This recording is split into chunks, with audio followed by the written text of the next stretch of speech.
ఆలయాలకు పాములు కాపలాగా ఎందుకుంటాయో తెలుసా? పూర్వకాలంలో ఈ ఆలయం ఉన్న ప్రాంతము ఘోరమైన తపో భూమిగా ప్రసిద్ధి చెందింది.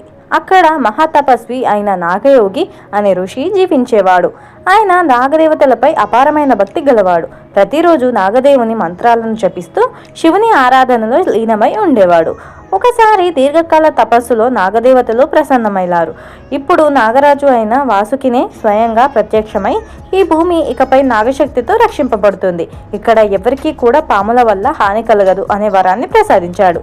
అదే స్థలంలో శివలింగం ప్రతిష్ఠింపబడి ఆలయం కూడా నిర్మించబడింది. శివుడు కూడా నాగాలను తన అలంకారాన్ని దర్శించే దేవుడు కావడంతో ఈ ఆలయం నాగశక్తి శివశక్తి సమ్మేళనంగా మారింది. పురాణాల్లో చెప్పిన దాని ప్రకారం ఆలయం పూర్తయిన రోజున అదే పాముల భూగర్భం నుంచి బయటకు వచ్చి లింగాన్ని ప్రదక్షిణ చేస్తాయట. అప్పటి నుంచి అవి ఆలయ రక్షకులుగా మారాయని నమ్ముతారు.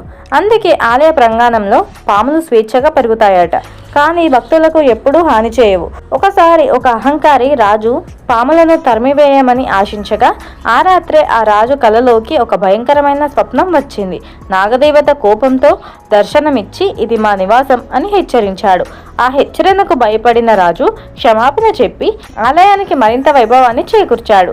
అప్పటి నుంచి ఆలయాల్లో పాములు దర్శనం శుభసూచికంగా భావిస్తారు. అది నాగదేవత ఆశీర్వాదం రక్షణకు సంకేతం అని భక్తులు గట్టిగా నమ్ముతారు. ఈ స్టోరీ ఇంట్రెస్టింగ్గా అనిపించి మొదటిసారి విని ఉంటే ఈ వీడియోని లైక్ చేసి మన ఛానల్ని సబ్స్క్రైబ్ చేసుకోండి.